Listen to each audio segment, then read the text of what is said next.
वंदे मातरम। जय हिंद, जय भारत। कैसे हैं आप लोग? आशा करते हैं कि आप लोग बहुत ही अच्छे होंगे और बहुत ही बेहतर ढंग से होंगे, ठीक ना? तो चलिए, जैसे कि हमने पिछले वीडियो में पढ़े हुए थे कि यानी कि इसके जस्ट पीछे साइंस में हम लोग पढ़े हुए थे कि यानी कि शुद्ध पदार्थ क्या है और अशुद्ध पदार्थ क्या है, ठीक ना? तो शुद्ध पदार्थ और अशुद्ध पदार्थ के बारे में हम लोग अच्छी तरह से पढ़े हुए थे। मतलब वह कौन सा पदार्थ होता है कि वह शुद्ध होता है। शुद्ध के मतलब ऐसा पदार्थ जिसमें कोई मिलावटी नहीं हो, उसे हम लोग शुद्ध पदार्थ बोलते हैं। और अशुद्ध पदार्थ का मतलब होता है कि जिसमें बहुत सारे मिलावटी होता है, उसे हम लोग अशुद्ध पदार्थ के नाम से जानते हैं, ठीक ना? तो चलिए आइए, सबसे पहले आप लोग जल्द से जल्द आइए हमारा एसएसटी मेकर ऑफिशियल वर्क अर्थात एसएसटी मेकर में आप सभी विद्यार्थियों को तहे दिल से बहुत बहुत ही धन्यवाद। और आइए सेशन में आइए और इस सेशन को बनाए रखिए ताकि आज का जो सेशन जो होने जा रही है, यह सेशन में बहुत ही आज मजा आने वाला है और आज का सेशन बहुत ही अच्छा होने वाली है, ठीक ना? जैसे कि आज जो हम लोग पढ़ाने जा रहे हैं वह साइंस यानी कि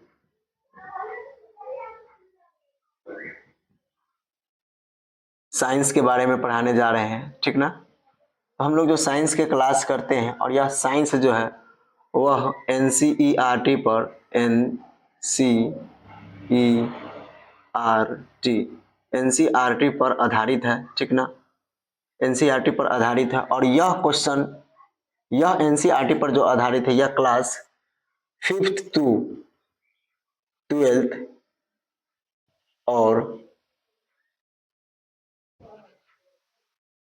और अदर यानी कि कोई भी अदर क्लासेस के लिए यह बहुत ही लाभदायक है, ठीक ना? तो जो हम लोग एनसीईआरटी पर यह क्वेश्चन आधारित है, यह क्लास 5 से लेकर 12th टू अदर कोई भी कॉम्पिटिटिव या कोई भी क्लास के लिए यह बहुत ही वेरी वेरी इंपॉर्टेंट है, ठीक ना?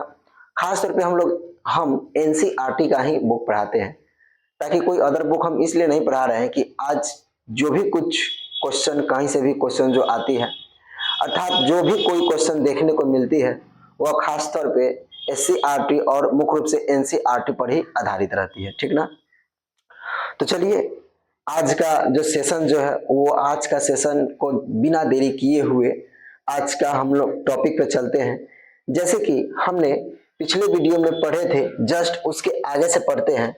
और जो उसके आगे से हम लोग जो पढ़ते हैं, आज हम लोग को पढ़ेंगे कि तत्व के गुण के बारे में, ठीक ना? हम लोग तत्व की परिभाषा हम लोग पढ़ चुके थे कि तत्व किसे कहते हैं, ठीक ना? और तत्व का खोज किसने किया था? तो तत्व का खोज जो है वह रॉबर्ट यानी कि बायन ने, ठीक ना? जो 1800 यानी कि 61 ईस्वी में उसका सर्वप्रथम तत्व शब्द का यानी कि प्रयोग किया था, ठीक ना?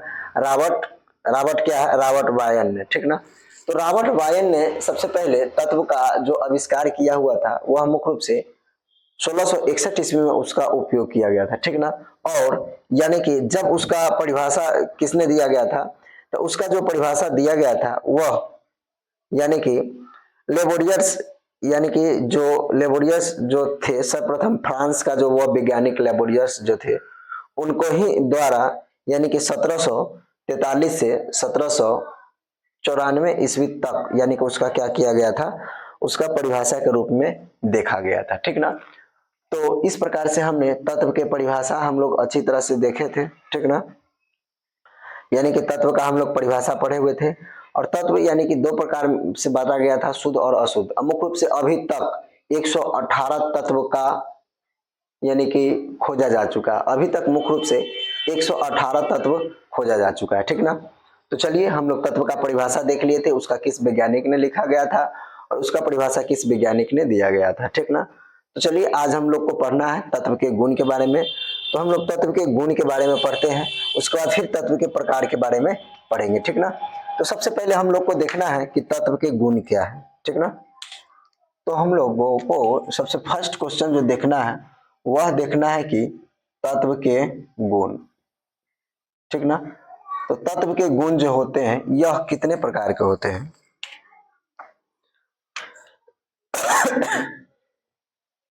तो तत्व के गुण निम्न तत्व के गुण निम्न दो प्रकार के होते हैं। तत्व के गुण जो होते हैं यह मुख्य रूप से निम्नलिखित दो प्रकार के होते हैं। एक में हम लोग देखते हैं, एक में क्या हो जाएगा, एक में हम लोग देख रहे हैं तो एक में हो जाएगा इसका हम लोग डायरेक्ट परिभाषा के ही रूप से इसको हम लोग देखते हैं, ठीक ना। तो जो एक में जो हो जाएगा वह रासायनिक तत्व, अरे यार लाइट कट गया, इतना लाइट से काम चलेगा कि नहीं, चल जाना चाहिए, 1 मिनट।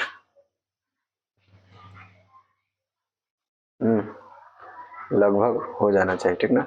तो यानी कि क्या होते हैं तत्व के, यानी कि यहाँ पे गुण दिखाया गया है। तो तत्व के दो गुण होते हैं, ठीक ना। तो तत्व के जो दो गुण जो होते हैं वो हम लोग किस प्रकार से इसको देखेंगे, तो चलिए हम लोग इसके बारे में देखते हैं, ठीक ना। तो जैसे कि तत्व का यह दो गुण जो होते हैं, सबसे फर्स्ट गुण क्या है और सबसे फर्स्ट गुण को हम लोग किस प्रकार से देखेंगे, तो चलिए हम लोग इस वीडियो में देखते हैं, ठीक ना। तो जैसे कि इसका सबसे फर्स्ट गुण जो हो जाएगा वह रासायनिक तत्व जो हो जाएगा, जैसे कि रासायनिक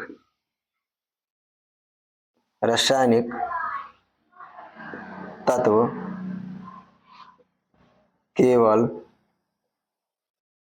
रासायनिक तत्व केवल तत्व, यानी कि रासायनिक तत्व जो होते हैं, यानी कि ऐसे शब्द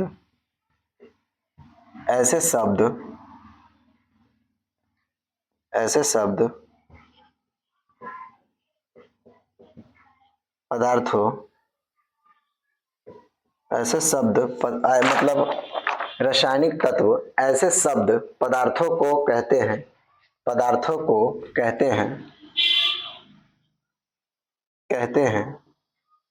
ऐसे शब्द पदार्थों को कहते हैं, ठीक ना, जो केवल एक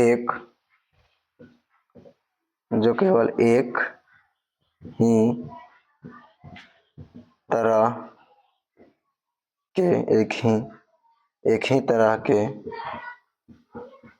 लाइट आ गया, एक ही तरह के परमाणुओं से बना होता है। यानी कि क्या कहते हैं, यह रासायनिक तत्व जो होते हैं, यानी कि ऐसे शब्द, ठीक ना, ऐसे शब्द को कहते हैं जो केवल एक तत्व से मिलकर बना होता है।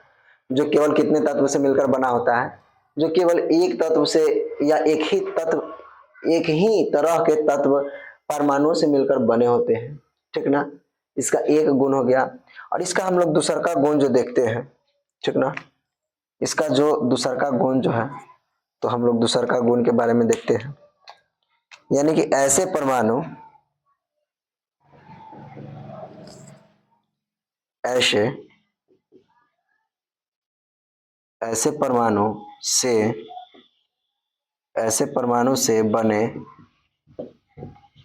बने होते हैं, ऐसे परमाणु से बने होते हैं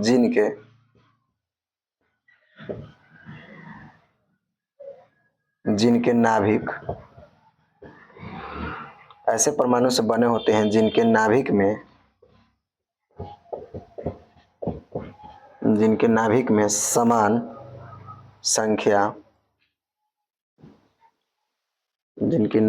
समान संख्या में प्रोटॉन होते हैं,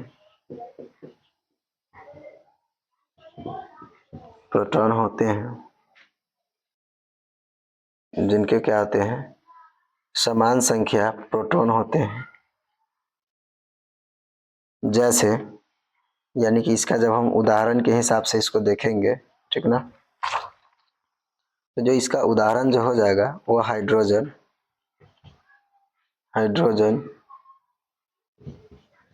नाइट्रोजन और ऑक्सीजन इत्यादि etc।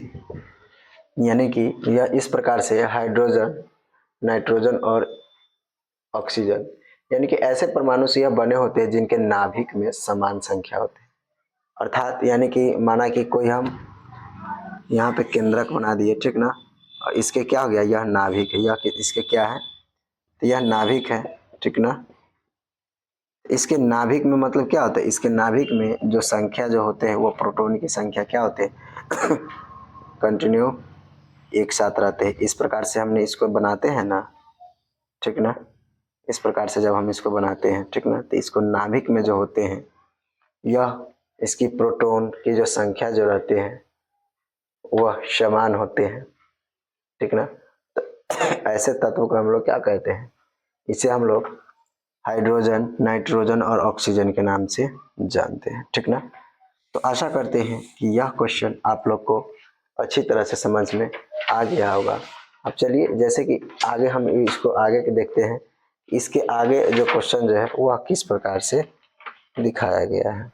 अब हम लोग देखेंगे कि तत्व जो होते हैं, तत्व के प्रकार के बारे में देखते हैं, ठीक ना, क्योंकि तत्व के हम लोग गुण के बारे में देखें, अब हम लोग तत्व के प्रकार के बारे में देखते हैं कि तत्व के प्रकार क्या है, ठीक ना। तो खास तौर पे देखा जाए तो तत्व के जो होते हैं वह निम्नलिखित प्रकार होते हैं, ठीक है। तत्व के निम्न तीन तत्व के निम्न तीन प्रकार होते हैं। तत्व को जो होते हैं यह निम्न तीन प्रकार के होते हैं। एक में क्या हो जाएगा, तो एक में हो जाएगा धातु,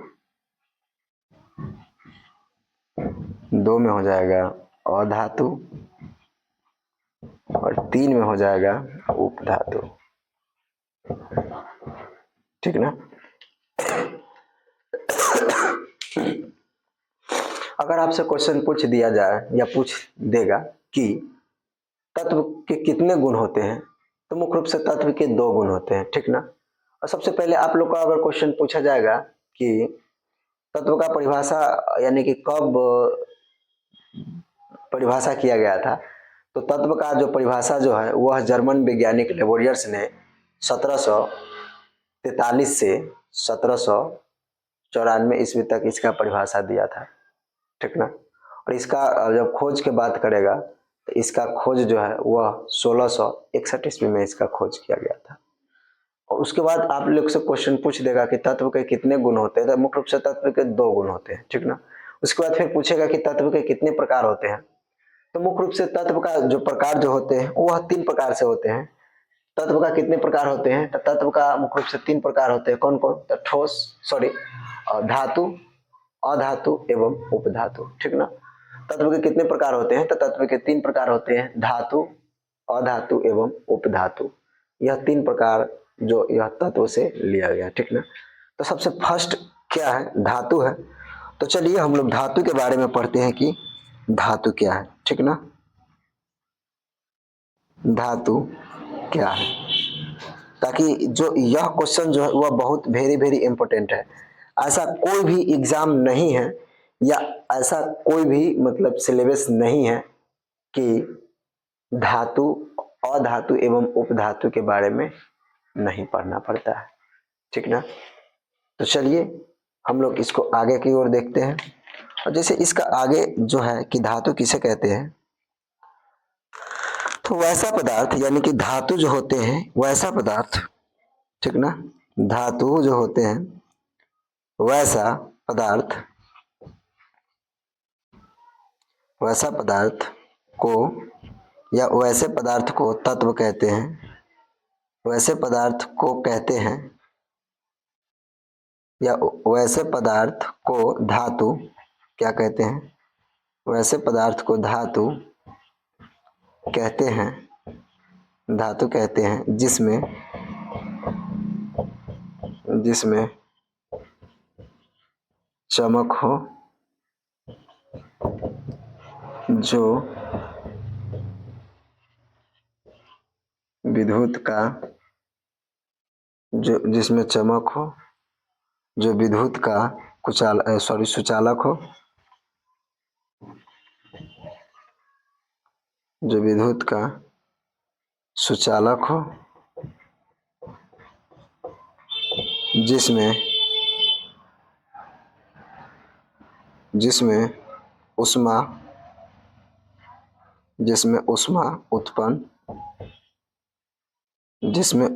उत्पन्न हो, जिसे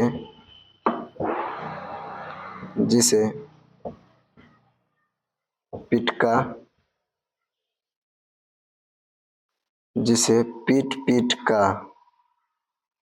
क्या होता है, जिसे पीट का चादर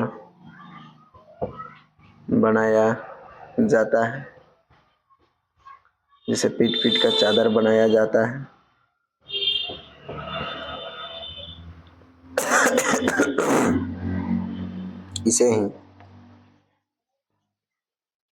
उसे ही धातु कहते हैं। जैसे तांबा,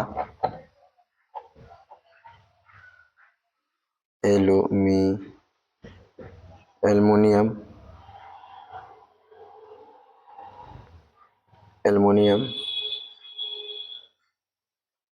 उसके बाद क्या, लोहा, उसके बाद लोहा के बाद क्या होगा, लोहा के बाद सोना भी लिख देते हैं, सोना, ठीक ना।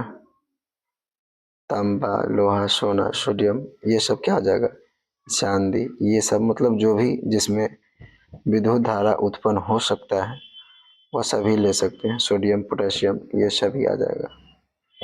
सोडियम, पोटेशियम, etc,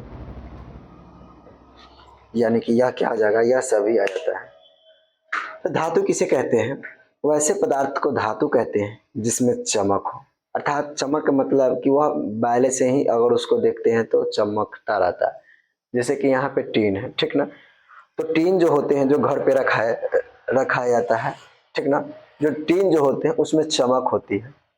उसको हम टीन का अगर चाहेंगे तो उसको मोड़ भी सकते हैं, उसको पीट के और पतला भी कर सकते हैं, उसमें चमक होता है, जिसको पीट के चादर बनाया जा सकता है। चादर का मतलब होता है जैसे कोई लोहा हो गया, ठीक ना, एक लोहा का कोई छड़ मान लेते हैं, तो जो लोहा के छड़ जो होते हैं उसको पीट के किस तरह खुरपी बनाया जा सकता है, तो वह पहले चादर की तरह होगा ना, तब तो वह खुरपी के रूप में बनेगा ना, ठीक ना।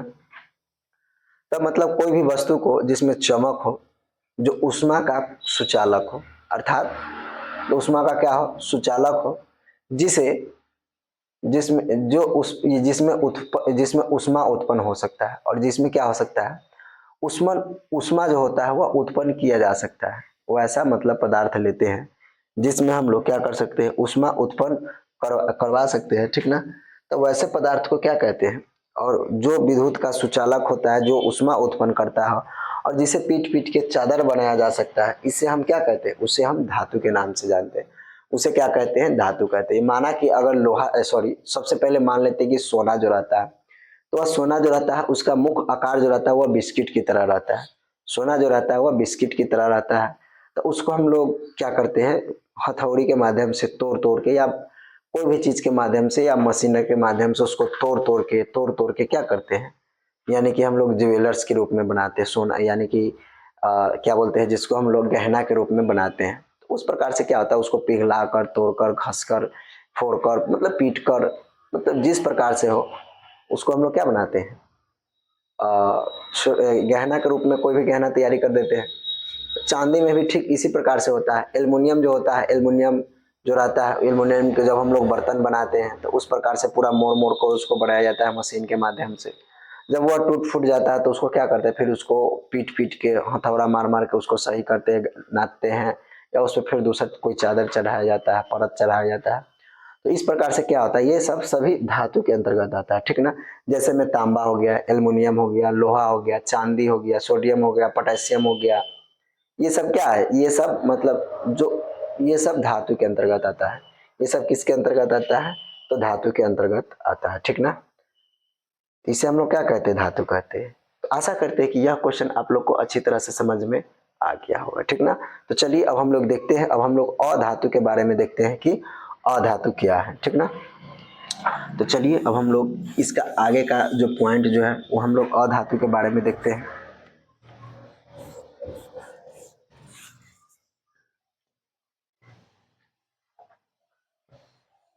अधातु किसे कहते हैं?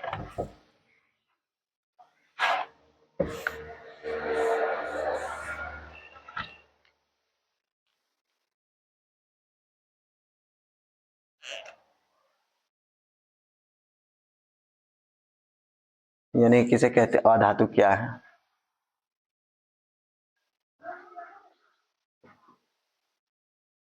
अधातु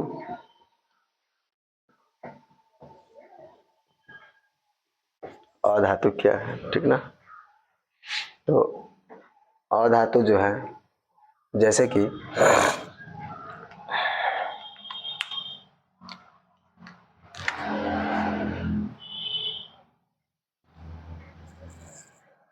इसको भी उसी परिभाषा के हिसाब से लिखाते हैं कि वैसे पदार्थ को अधातु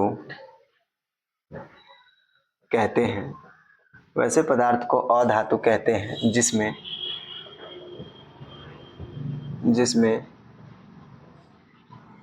चमक न हो। वैसे पदार्थ को अधातु कहते हैं जिसमें चमक न हो, जो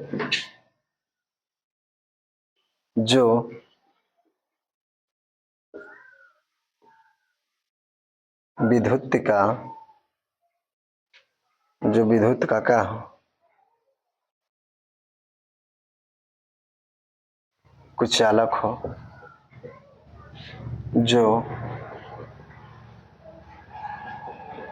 जो विद्युत का कुचालक हो, अर्थात जो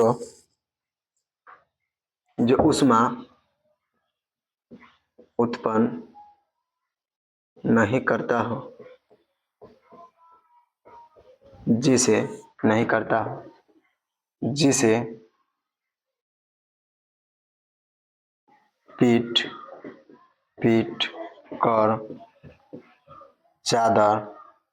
पीट कर चादर नहीं बनाया जा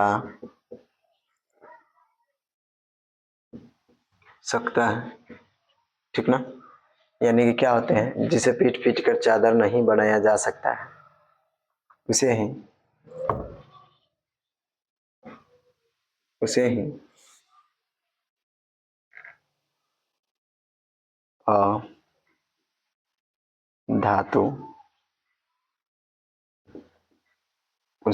अधातु कहते हैं। जैसे उसे क्या कहते हैं? अधातु कहते हैं। जैसे हाइड्रोजन,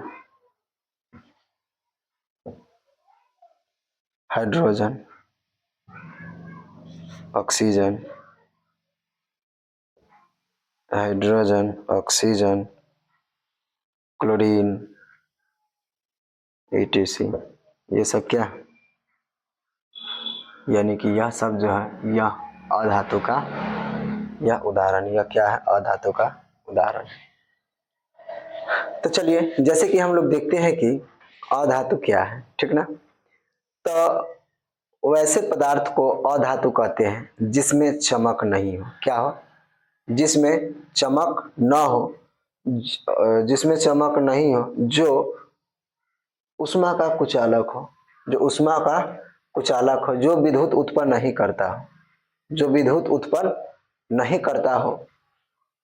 करता हो, जिसे पीट कर चादर नहीं बनाया जा सकता है, ठीक ना। क्या होता है कि जिसे पीट कर चादर नहीं बनाया जा सकता है, इसी को ही हम लोग क्या कहते हैं? इसी को हम लोग अधातु के नाम से जानते हैं। इसको क्या कहते हैं? तो इसी क्रिया को हम लोग अधातु के नाम से जानते हैं, ठीक ना। तो जैसे अगर आप लोग का जैसे इसका उदाहरण जो होता है, जैसे में ऑक्सीजन, नाइट्रोजन और क्लोरीन।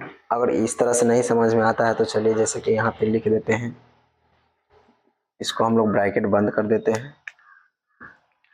ठीक ना। जैसे में क्या हो जाएगा, जैसे में हो जाएगा हाइड्रोजन, हाइड्रोजन, ऑक्सीजन, ऑक्सीजन,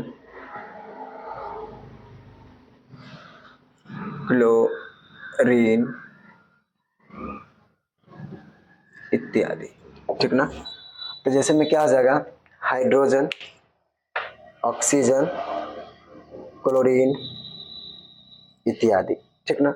ये सब जो होते हैं यह मुख्य रूप से विद्युत का यह ऊष्मा का, यह सब क्या होता है, कुचालक होता है। यहाँ से होते हैं, इसका उपयोग हम लोग विद्युत का कुचालक के रूप में नहीं कर सकते हैं, ठीक ना। इसका जो उपयोग जो होता है, हम लोग विद्युत का कुचालक के रूप में इसका उपयोग हम लोग नहीं कर सकते हैं, ठीक ना। तो इस प्रकार से हम लोग अधातु का, इस प्रकार हम लोग अधातु के बारे में जाने हैं, ठीक ना।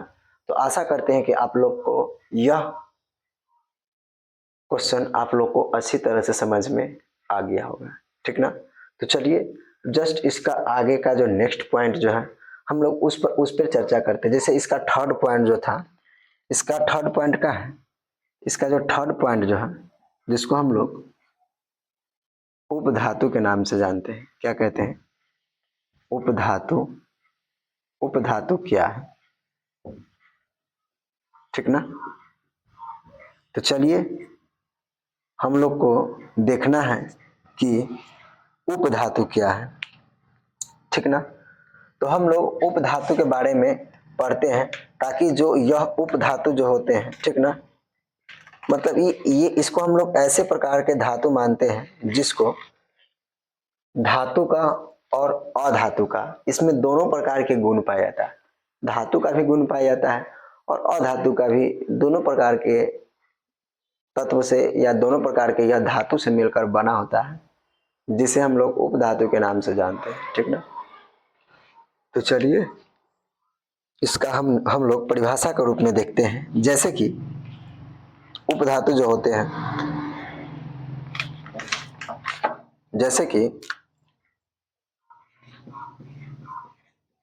ऐसे कुछ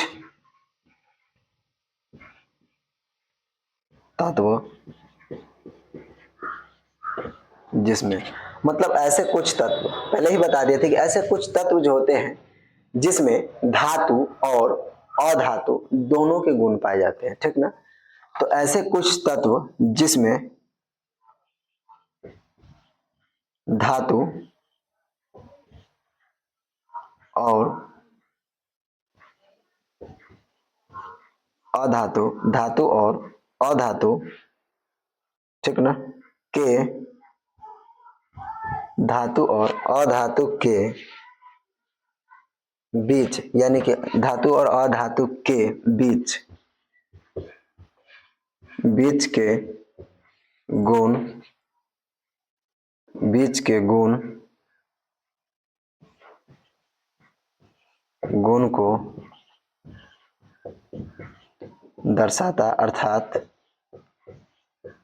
बताता। दर्शाने का मतलब होता है कि बताना, ठीक ना।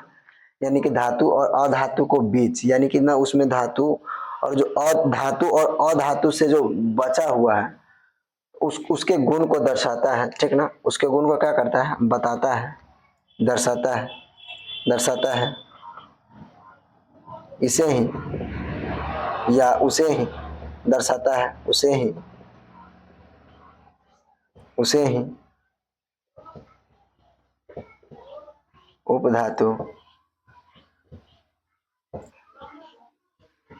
उसे ही उपधातु कहते हैं, ठीक ना। यानी कि क्या होते हैं कि धातु और अधातु दोनों के कुछ कुछ गुण पाए जाते हैं, तो जिसको हम लोग क्या कहते हैं, धातु एवं अधातु के नाम से जानते हैं। जैसे इसमें आ जाएगा, इसमें हम लोग रखते हैं बोरॉन, सिलिकॉन, जर्मेनियम, स्केनियम, ये सब उपधातु के अंतर्गत आता है, ठीक ना। चलिए इसका उदाहरण देखते हैं। जैसे जैसे बोरन,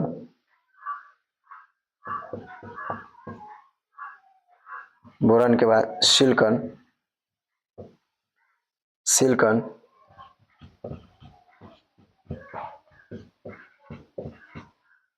जर्मेनियम, जर्मेनियम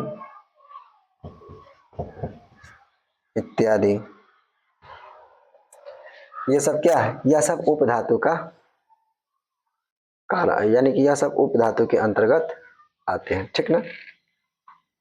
तो चलिए, जैसे कि इसका आगे का जो पॉइंट जो है, इसका आगे का जो है, इसको हम लोग चलिए एक नोट्स के रूप में देखते हैं। इसका एक एक प्रकार के इसका नोट बनाते हैं, ठीक ना, और इसमें हम लोग देखते हैं, ठीक ना। लगभग अभी तक क्या होते हैं, अभी तक ज्ञात तत्वों की संख्या, अभी तक ज्ञात तत्वों की संख्या 100 से 100 से अधिक, 100 से अधिक है, 100 से अधिक है।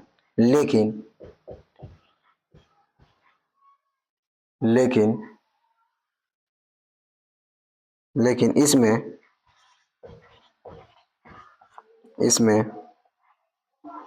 92 तत्व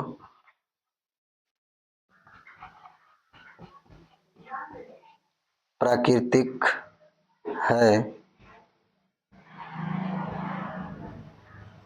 जबकि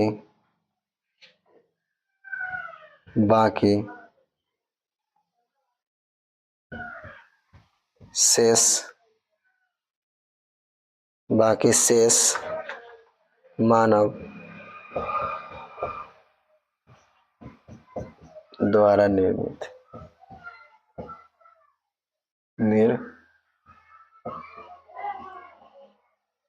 है, ठीक ना। नोट्स में है कि लगभग अभी तक ज्ञात तत्वों की संख्या 100 से अधिक है, यानी कि पहले बता दी थी 100, मतलब अभी तक 118 तत्व को देखा जा चुका है, ठीक ना। अभी तक तत्वों की संख्या कितना है? तो अभी तक तत्वों की संख्या यानी कि 118 है। तो यहाँ पे बताया गया है कि अभी तक ज्ञात तत्वों की संख्या 100 से अधिक है। तो 100 से अधिक मतलब लगभग 118 तत्व, ठीक ना, है। लेकिन इसमें से 92 तत्व जो है वह प्राकृतिक है। 92 तत्व क्या है? प्राकृतिक है, और बाकी जबकि बाकी जो भी शेष है यह मानव के द्वारा निर्मित है। तो जब 118 तत्व है और इसमें से 92 तत्व जो है यह प्राकृतिक के द्वारा है, तो बाकी कितना बचता है? 18 और 8 कितना होता है? तो 18 और 8 26 तत्व। तो जो 26 तत्व जो होते हैं, यानी कि बाकी 26 तत्व, बाकी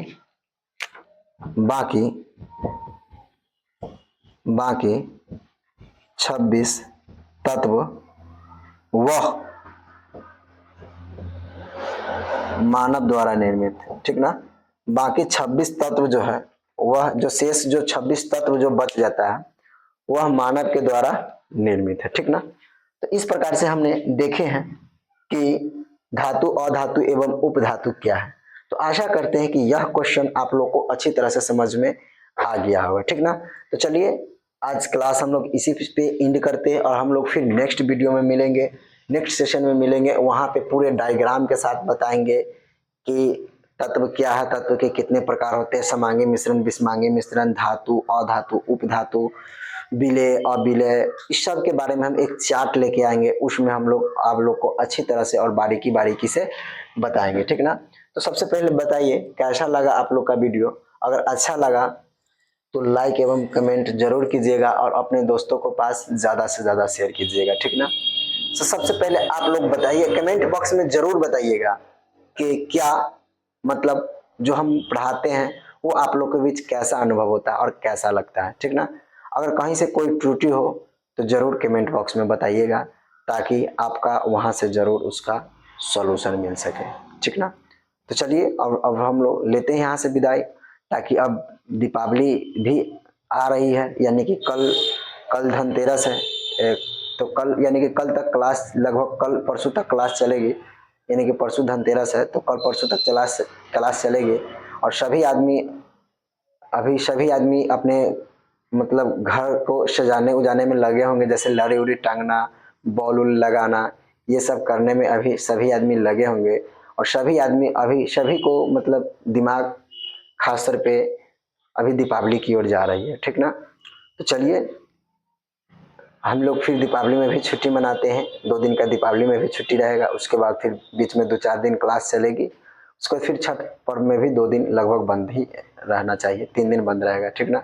उसके बाद फिर हम लोग उसी प्रकार से पढ़ेंगे कि जिस प्रकार से हम लोग पढ़ते आ रहे हैं, ठीक ना। तो चलिए अब लोग फिर मिलते हैं कल का वीडियो में, और कल का वीडियो में आप लोग जरूर से जरूर आइएगा, ठीक ना। तो चलिए फिर मिलते हैं हम लोग नेक्स्ट सेशन में, तब तक के लिए बहुत बहुत धन्यवाद।